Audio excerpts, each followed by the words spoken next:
Quel logiciel utiliser pour coder? Il existe énormément de logiciels pour coder. Ils sont tous aussi bien les uns que les autres. En fait, ça va dépendre de nombreux critères pour les choisir. D'abord, le projet. Sur quel projet vous travaillez? C'est-à-dire que vous imaginez bien qu'on ne va pas utiliser le même outil pour développer une application mobile ou une application web. On ne va pas utiliser le même outil pour développer un jeu vidéo et une application qui va s'installer sur une voiture. Donc tout ça, en fait, ça va dépendre du projet que vous utilisez, de ce que vous voulez faire en fait en termes de code. Deuxième critère, le langage que vous allez choisir. Il y a des outils qui interprètent en fait les langages, donc ils vont vous aider à développer dans un certain langage.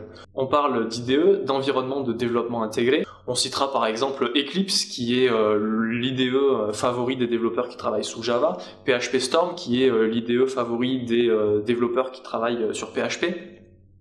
En tout cas, c'est le cas à la Wild Code School. Ça va dépendre de votre style. On a des développeurs qui aiment avoir beaucoup d'outils, installer plein de choses sur leur machine. Quand ils tapent 3 lettres, ça leur donne la fin, ça leur suggère, etc.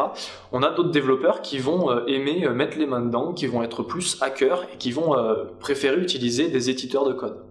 Donc là, par exemple, à la Wild Code School, on utilise Sublime Text. Il y en a d'autres, comme Notepad++, comme Brackets, voilà. Je vais pas en citer trop, mais on a des outils qui sont adaptés pour chaque style de développeur, pour chaque projet et pour chaque langage choisi.